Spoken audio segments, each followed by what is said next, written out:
베이징, 황금빛 불빛과 고대의 영광으로 눈부신 도시, 많은 이들에게 불을 약속합니다. 하지만 붐비는 거리 아래 깊은 곳에는 다른 이야기를 전하는 숨겨진 세계가 있습니다. 좁고 창문이 없는 지하실에서 수천 명이 쥐 부족으로 조용히 알려진 집을 꾸리고 있습니다. 위의 공기는 스모그로 가득 차 있지만 아래의 공기는 절망으로 더욱 무겁게 느껴집니다. 과부하가 걸린 병원에서부터 모든 시민의 움직임을 지켜보는 조용하지만 강력한 시스템까지 균열은 깊습니다. 중국의 수도 실크 커튼 뒤에는 외부인이 감히 보지 못하는 현실이 숨겨져 있습니다. 당신은 그럴 수 있나요? 제국의 역사와 현대적 야망으로 왕관을 쓴 베이징은 보여주는 것보다 숨기는 것이 더 많습니다. 등불의 빛과 고대 사원의 메아리 아래, 이곳에는 2200만 명 이상의 사람들이 모든 구석에 밀집해 있습니다. 많은 이들이 먼 지방에서 부의 꿈을 쫓아옵니다. 그러나 황금의 기회 대신 그들은 종종 문자 그대로 묻히는 자신을 발견합니다. 도시의 바쁜 거리 아래 수천 명이 버려진 공습 대피소로 만들어진 임시 거처에서 살고 있습니다. 이곳은 언론에서 좀처럼 언급되지 않는 숨겨진 지하 도시입니다. 여기서 가족들은 창문이 없는 방을 공유하며 습기 있는 콘크리트와 요리하는 불의 냄새가 공기를 가득 채웁니다. 연구에 따르면 이것은 단순한 빈곤이 아니라 마음을 지치게 하는 조용한 압박감이며 관광객의 베이징과는 거리가 먼 숨막히는 삶입니다. 베이징은 무한한 기회의 도시로 자신을 드러내지만 반짝이는 빌딩과 넌사인으로 가득한 거리 아래에서는 전혀 다른 이야기가 펼쳐집니다. 도시의 급속한 발전은 두 개의 세계로 나누어졌습니다. 북쪽에서는 고급 아파트, 독점 학교, 현대적 편의시설이 도시의 엘리트의 일상입니다. 하지만 동쪽이나 서쪽으로 가면 이야기가 달라집니다. 그곳에서는 화려한 잡지 표지와는 거리가 먼 과밀한 동네에서 고군분투하는 노동자들이 살고 있습니다. 그들 중에는 베이징의 현대적 이미지를 구축하고 유지하는 100만 명의 농촌 이주민들이 있습니다. 그들은 도로를 수리하고 마천루를 건설하며 시장을 가득 채우지만 오래된 시스템인 후커에 갇혀 있습니다. 이 가정 등록 시스템은 조용히 소속된 사람과 봉사하는 사람 사이에 경계를 그립니다. 적절한 후커가 없으면 많은 이주 노동자들은 도시의 좋은 학교, 병원, 사회적 혜택에서 제외됩니다. 수년, 때로는 수십 년의 노동 후에도 그들은 자신이 도왔던 수도에서 여전히 낯선 존재로 남습니다. 이 분열은 단순한 부의 문제가 아닙니다. 그것은 존엄, 기회, 그리고 배제의 조용한 무게에 관한 것입니다. 베이징의 특권층은 편안함과 안정을 누리는 반면 수백만 명은 불확실성을 헤쳐나가고 있습니다. 최근 조사에 따르면 더 많은 중국 시민들이 부자와 가난한 자 사이의 간극이 넓어지는 것에 대해 우려를 표하고 있습니다. 그럼에도 불구하고 질문은 여전히 남습니다. 이 고대 수도가 부를 공정하게 나눌 방법을 찾을 수 있을까요? 아니면 간극이 더욱 커져 수백만 명의 노동자들이 그림자 속에 남겨질까요? 더 깊이 탐구하면서 상황은 더욱 복잡해집니다. 왜냐하면 여기 베이징에서는 불평등이 단순히 부로 측정되지 않기 때문입니다. 사람들의 숨쉬는 공기조차도 그 기준이 됩니다. 계속하기 전에 이런 이야기들을 소중히 여긴다면 대부분이 보여주지 않는 이야기들, 알림을 눌러 구독해 주시면 좋겠습니다. 당신이 생각하는 것보다 더 많은 도움이 됩니다. 만약 그렇게 해주신다면 저는 당신을 위해 세상의 숨겨진 면을 계속 밝혀드리겠습니다. 베이징에서 공기는 단순히 무겁지 않습니다. 그것은 외부인이 결코 듣지 못하는 이야기를 전합니다. 세계가 봉쇄나 마스크 의무를 알기 훨씬 이전에 이곳 사람들은 조용히 적응하며 매일 마스크를 착용하여 좀처럼 거치지 않는 스모그로부터 자신을 보호했습니다. 이것은 단순한 나쁜 날씨가 아닙니다. 그것은 진보와 희생 사이의 조용한 거래의 대가입니다. 공장들은 국가의 성장을 뒷받침하지만 그들의 연기가 모든 폐를 채웁니다. 세계보건기구는 베이징의 공기가 안전 기준을 여러 번 초과한다고 보고합니다. 그러나 진정한 대가는 통계에만 있는 것이 아니라 그곳 사람들의 조용한 고통에 있습니다. 아이들은 수업 중 기침을 하고 노인들은 숨이 가쁘게 숨쉬며 숨겨진 안뜰을 천천히 걷고 푸른 하늘이었던 시절을 기억합니다. 베이징의 유명한 후퉁은 한때 웃음소리로 가득했던 활기찬 골목이었으나 이제는 밀폐된 방처럼 독성 공기를 가둡니다. 건강만이 피해를 입는 것이 아닙니다. 경제도 조용히 피를 흘리고 있습니다. 매년 수십억 원이 아픈 노동자들로 인해 잃어버려집니다. 고대 정원들은 시들고 한때 조화의 상징이었던 곳은 이제 먼지에 질식해 있습니다. 제국 중국의 이야기에 이끌린 관광객들은 종종 기념품 이상을 가지고 돌아갑니다. 그들은 베이징의 오염된 공기의 맛을 함께 가져갑니다. 지역 주민들은 조용히 견디며 적응합니다. 고농도 오염일 때 노인과 어린이들은 실내에 머물도록 경고받습니다. 그러나 이를 공개적으로 이야기하는 사람은 거의 없습니다. 왜냐하면 여기서는 숨쉬기 어려운 것이 공기뿐만 아니라 말조차도 조심스럽게 측정되기 때문입니다. 스모그가 짙어질수록 침묵을 유지해야 한다는 보이지 않는 압박감도 커집니다. 더 무거운 것은 오염된 공기일까요? 아니면 그 아래에 남아있는 조용한 두려움일까요? 베이징과 중국 전역에서 침묵은 종종 말보다 더 큽니다. 붐비는 거리와 빛나는 광고판 뒤에서 조용한 규칙이 일상생활을 지배합니다. 조심스럽게 말하거나 아예 말하지 말라는 것입니다. 대대로 중국의 속담은 머리를 내민 새가 총에 맞는다고 경고해왔습니다. 오늘날 이 오래된 지혜는 새로운 의미를 지닙니다. 사적인 말, 불만, 농담, 질문 등은 엿들리면 원치 않는 결과를 초래할 수 있습니다. 코로나19 팬데믹의 도래는 이 조용한 두려움을 더욱 심화시켰습니다. 정보 접근은 제한되었고 다른 이들에게 경고하려는 몇몇 목소리는 흔적도 없이 사라졌습니다. 중국의 만리장성 방화벽은 단순한 디지털 경계가 아니라 현실의 필터입니다. 웹사이트뿐만 아니라 전체 아이디어가 시야에서 사라집니다. 민감한 주제에 대한 논의는 모래 속 발자국처럼 쓸려가며 삶에 조심스럽게 만들어진 버전만 남습니다. 커튼을 걷어내려는 이들, 기자, 작가, 심지어 학생들조차 소문을 퍼뜨리기나 조화를 방해하기와 같은 모호한 혐의로 기소될 위험이 있습니다. 이는 많은 사람들이 가혹한 교훈을 통해 배운 사회를 만들어냅니다. 침묵이 진실보다 더 안전하다는 것입니다. 그러나 이 영향력은 중국의 도시와 마을에 국한되지 않습니다. 그 경계를 넘어 확장됩니다. 2020년 홍콩의 국가안전법은 명확한 신호였습니다.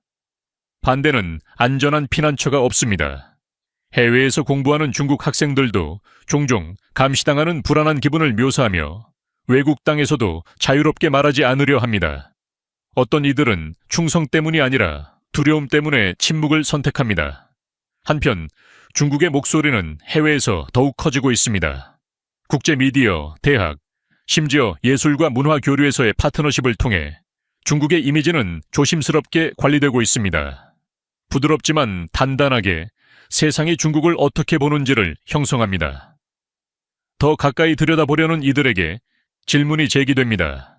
정보가 넘치는 세상에서 우리가 듣는 것 중 얼마나 많은 것이 필터링된 것일까요? 그리고 승인된 대본을 넘어 말하려는 이들에게는 어떤 일이 벌어질까요? 베이징을 방문하는 사람들은 그 붐비는 거리, 넌사인, 고대의 문 뒤에 숨겨진 도시, 콘크리트 벙커와 좁은 터널의 미로가 있다는 것을 상상하지 못합니다. 깊은 지하에서 수만 명의 노동자와 젊은 꿈꾸는 이들이 조용히 삶을 개척하고 있습니다. 쥐부족으로 알려진 이 잊혀진 주민들은 수십 년 전 외국의 침략을 두려워하여 지어진 냉전 시대의 공습 대피소에서 살고 있습니다. 공식적인 금지와 안전 경고가 2010년에 발표되었지만 많은 이들이 여전히 여기에서 살고 있습니다. 추정치는 천차만별입니다. 어떤 이들은 10만 명이라고 하고 어떤 이들은 거의 100만 명에 달하는 영혼들이 이 습기 있는 창문 없는 방을 집이라고 부른다고 속삭입니다. 내부는 종종 10평도 안 되는 방으로 구성되어 있습니다.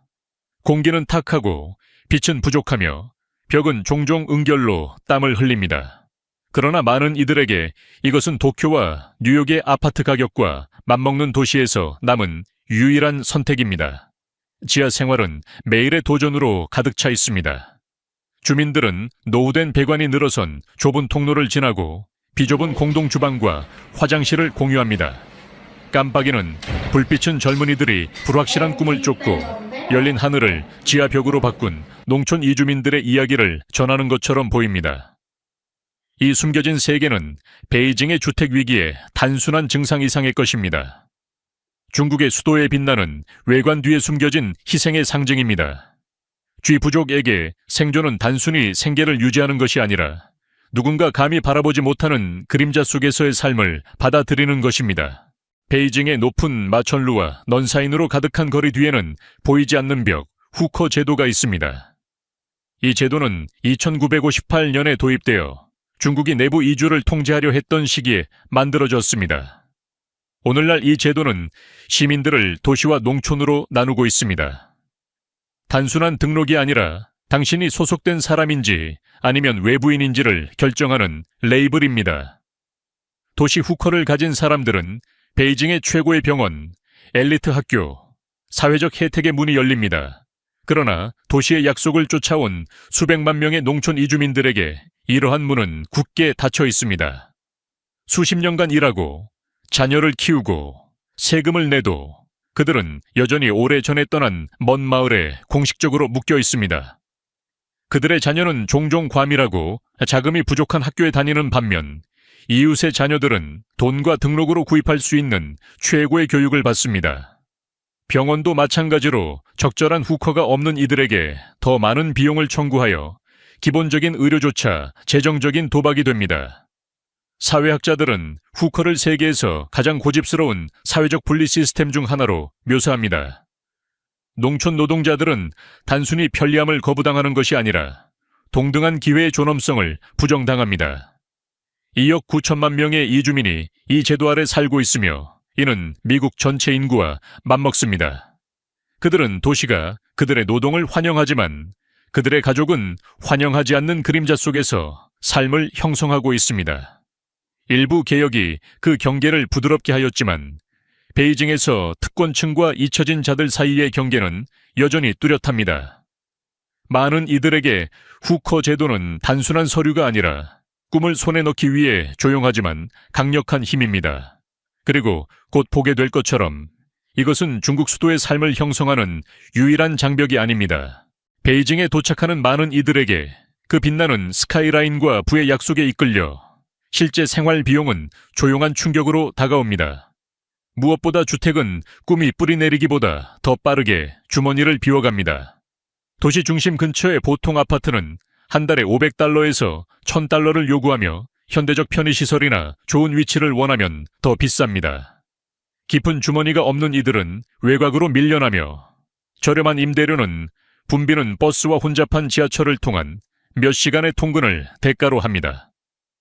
그러나 재정적 부담은 현관문에서 끝나지 않습니다. 특히 긴 공공병원 대기열을 피하고자 하는 이들에게 의료는 무거운 가격표와 함께 다가옵니다. 개인 클리닉은 더 빠른 치료를 제공하지만 많은 이들이 간신히 감당할 수 있는 비용입니다. 경우에 따라 기본 치료조차 선불로 요구되며 가족들은 모든 방문을 저축과 비교해야 합니다. 베이징의 노동력의 대부분을 구성하는 이주 노동자와 젊은 신입들은 일상생활에서 섬세한 균형을 맞추고 있습니다. 공간을 근접성으로, 건강을 저렴함으로, 시간을 생존으로 교환하는 것입니다. 많은 이들이 도시의 유명한 거리에서 멀리 떨어진 비좁은 방에서 살고 있으며 유일한 보상은 그저 떠있는 기회입니다. 그러나 아마도 가장 잔인한 부담은 교육을 추구하는 것입니다. 베이징에서 부모들은 종종 재정적 어려움을 겪으며 자녀를 위한 더 나은 미래를 확보하기 위해 가능한 모든 절약을 합니다. 좋은 학교는 단순히 접근하기 어려운 것이 아니라 비쌉니다. 종종 올바른 인맥이나 더 조용히 말하자면 올바른 후커가 있는 자들만을 위한 것입니다.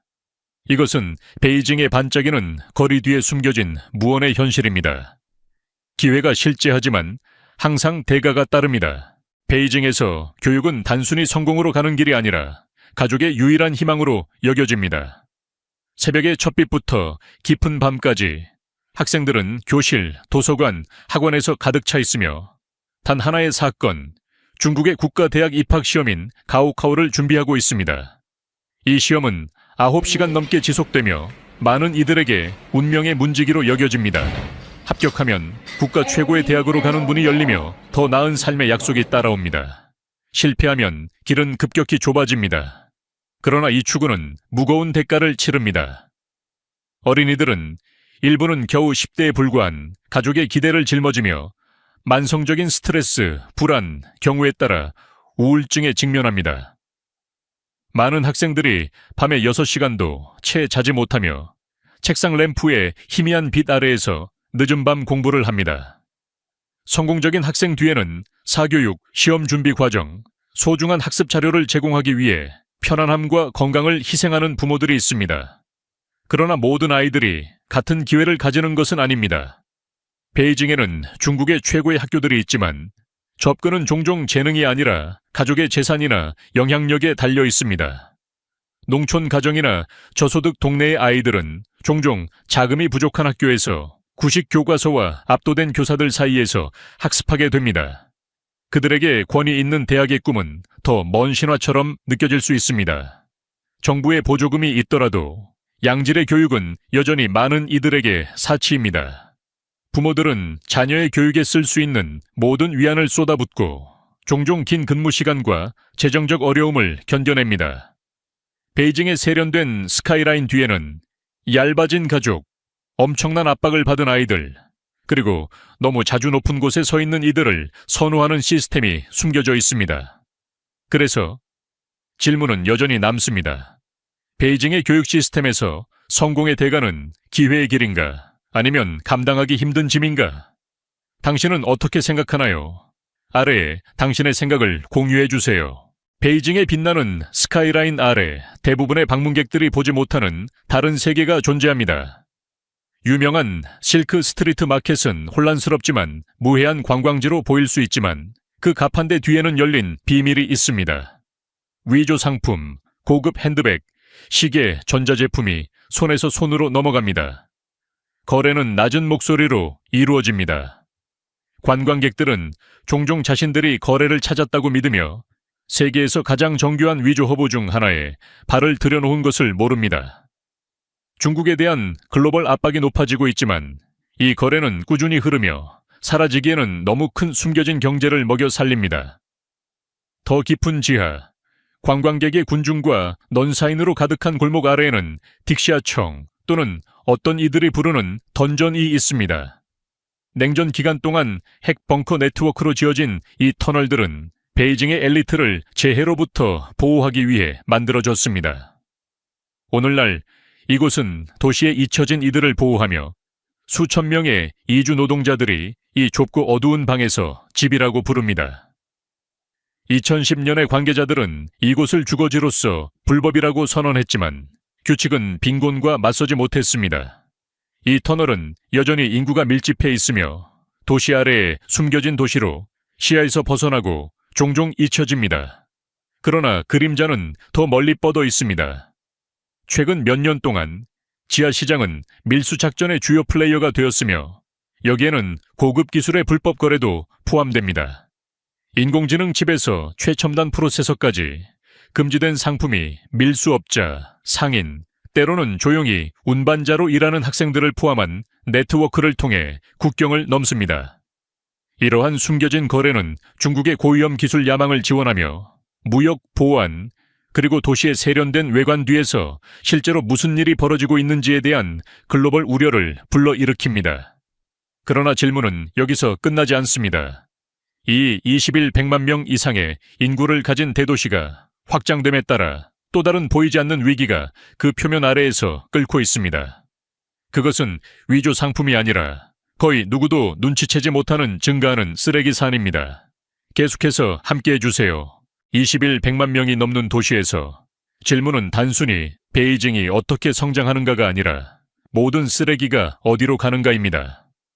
매일 25만 톤 이상의 쓰레기가 조용히 시야에서 사라지며 이는 20년 전의 2배에 가까운 양입니다. 그러나 대부분의 주민이나 방문객들은 그것이 어디로 가는지에 대해 생각하지 않습니다. 수년 동안 그 많은 쓰레기는 묻혔습니다. 많은 쓰레기 매립지가 이제 넘쳐나며 독성 토양, 악취 나는 공기, 오염된 지하수가 남겨졌습니다. 공간이 부족해지면서 도시는 다른 해결책으로 전환했습니다. 소각입니다. 종이 위에서는 쓰레기를 태우는 것이 부피를 줄이지만 실제로는 다이옥신과 기타 독성 오염물질을 공기 중으로 방출하여 인근 지역 사회의 두려움을 높입니다. 때때로 시위가 일어나지만 도시의 끊임없는 확장의 요구에 의해 종종 묻혀버립니다. 그러나 이 퍼즐에서 가장 간과되는 부분은 기계나 정책이 아니라 사람들입니다. 베이징의 넓은 도로 가장자리에 조용한 쓰레기 수거인들이 밤낮으로 쓰레기 더미를 뒤집고 있습니다. 많은 이들은 한때 농사를 지었던 농촌 이주민들로 이제는 도시의 쓰레기 속에서 생계를 꾸리고 있습니다. 공식적인 인정이나 보호 없이 그들은 매 박을 열 때마다 질병과 부상의 위험에 처해 있습니다. 그들의 일은 대부분의 사람들에게 보이지 않지만 이미 긴장된 시스템이 무너지지 않도록 하는데 필수적입니다. 혼란을 조직하기 위한 공식적인 노력조차도 어려움을 겪고 있습니다. 주민들에게 쓰레기를 제대로 분리하라는 캠페인이 진행되었지만 조사에 따르면 3분의 1도 채 되지 않는 사람들이 이를 이해하고 있습니다. 2020년에 도입된 새로운 규칙은 어느 정도 질서를 가져왔지만 이렇게 방대한 도시에서 습관을 바꾸는 것은 느리고 불균형적입니다. 베이징이 계속해서 성장함에 따라 도시가 얼마나 오랫동안 쓰레기와 그 안에 얽힌 삶을 숨길 수 있을지에 대한 질문이 여전히 남아 있습니다. 베이징에서 모든 발걸음, 모든 선택, 모든 실수는 흔적을 남깁니다. 사회 신용 제도는 단순한 재정 점수로 오해받기 쉬운 것이지만 그 깊이는 훨씬 더 깊습니다. 이 제도는 일상 행동을 조용히 감시하며 방대한 보이지 않는 기록 네트워크에 연결됩니다. 미납 벌금부터 온라인 댓글, 신호 위반, 연체된 청구서까지 이 시스템은 모든 것을 지켜봅니다. 그러나 더욱 불안한 것은 그 불일치입니다. 작은 위반은 한 도시에서는 점수를 잃게 만들지만 다른 도시에서는 완전히 무시될 수 있습니다. 그러나 진정한 질문은 단순히 그것이 어떻게 작동하는가가 아니라 무엇을 결정하는가입니다. 무엇이 좋은 것인지 나쁜 것인지 정의하는 사람은 누구인가요? 조화를 대립보다 더 중요시하는 나라에서 이 시스템은 재정적 기회뿐만 아니라 사람들이 말하고 행동하고 생각하는 방식까지 형성합니다. 비평가들은 이 도구가 사회를 보호하는 것인지 아니면 조용히 단속하는 것인지 조용히 질문합니다. 베이징의 거리에서 이러한 논의는 단순한 학문적 토론이 아니라 일상적인 걱정입니다. 이미 고군분투하고 있는 농촌 이주민, 비공식 노동자 또는 사회의 가장자리에 있는 사람들에게는 위험이 더욱 큽니다. 낮은 사회 신용 기록은 대출, 양질의 일자리, 심지어 간단한 기차표에 대한 접근을 제한할 수 있습니다. 그들에게는 열심히 일함으로써 상승할 꿈이 더욱 어려워지며 보이지 않는 점수가 조용히 어떤 문이 열리거나 닫힐지를 정의합니다. 그리고 이 시스템이 더욱 복잡해지면서 베이징 주민들에게는 다른 부담이 더해집니다. 디지털 순위 넘어 또 다른 일상적인 고난이 계속됩니다. 도시의 숨막히는 교통, 끊임없는 오염, 그리고 그것이 건강과 정신에 미치는 조용한 대가입니다. 결국 많은 이들에게 도전은 단순히 점수를 얻는 것이 아니라 현대 생활의 대가를 견디는 것입니다. 베이징의 거리는 압박을 받는 동맥처럼 뜁니다. 자동차, 버스, 오토바이, 그리고 끝없는 통근자들이 도시를 가로지르며 많은 이들에게는 영원히 정체된 것처럼 느껴집니다. 지하철은 종이 위에서는 거대하고 효율적이지만 거의 탈출구를 제공하지 않습니다. 출퇴근 시간에는 붐비는 플랫폼과 과밀한 열차가 간단한 통근을 매일의 공간을 위한 전투로 바꿉니다. 그러나 소음과 좌절 뒤에는 더 깊은 문제가 있습니다. 베이징 경제의 생명선인 성장, 이동, 무역은 무거운 대가를 치릅니다. 교통은 단순히 불편한 것이 아닙니다. 그것은 독성입니다.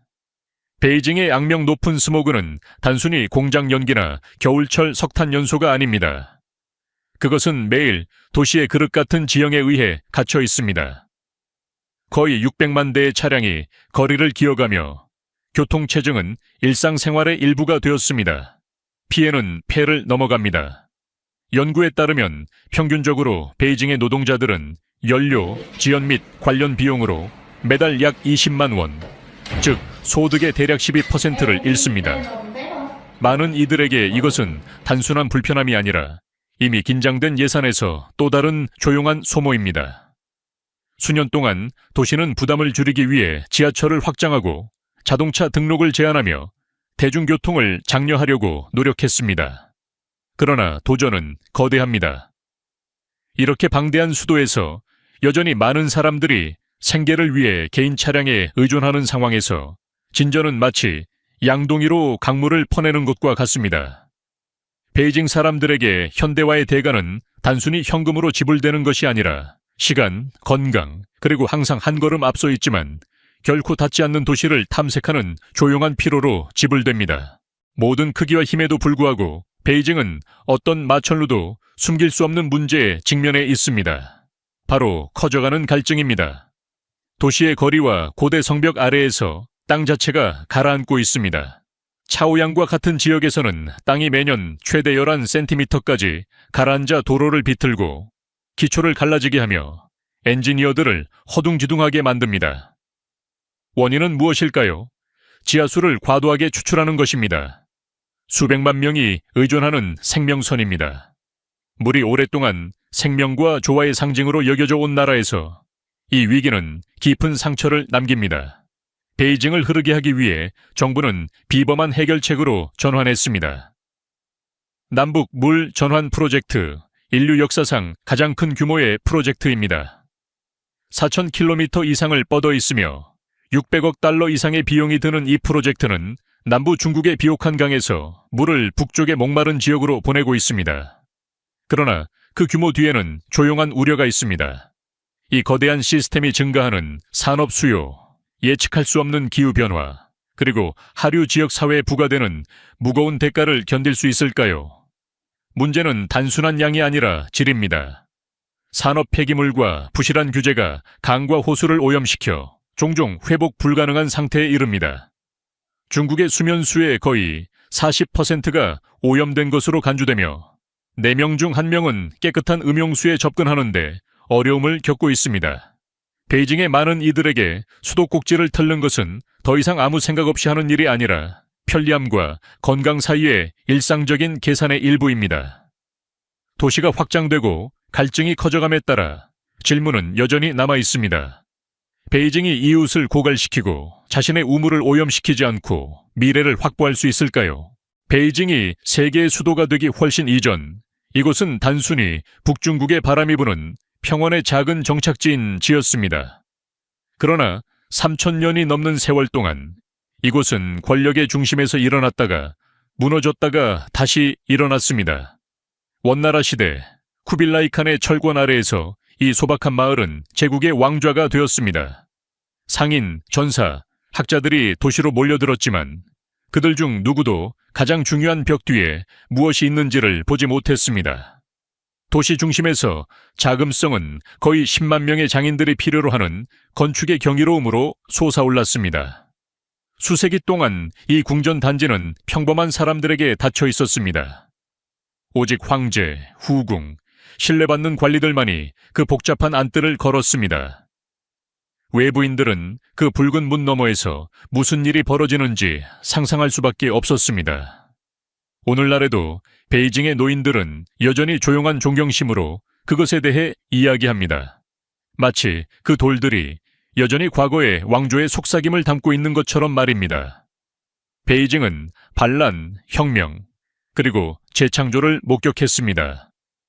2911년의 신의 혁명은 2000년의 제국 통치를 깨뜨리고 청나라를 끝내고 격동의 새로운 시대를 열었습니다. 그러나 이 도시는 무너지지 않았습니다. 오히려 고대의 돌에 새겨진 용들처럼 적응했습니다. 명, 청, 공화국, 그리고 지금의 인민공화국이 모두 그 흔적을 남겼지만 베이징의 본질은 사라지지 않았습니다. 오늘날 유리타워가 한때 감시탑이 있던 곳에 솟아오르고 고속도로가 제국의 행렬이 한때 지나갔던 곳을 휘감고 있습니다. 그러나 만약 당신이 새벽에 오래된 후퉁을 거닐다면 태극권을 연습하는 노인들이나 사라져가는 사원을 복원하는 장인들의 모습을 볼 수 있을지도 모릅니다. 과거는 사라지지 않았습니다. 여전히 남아 있습니다.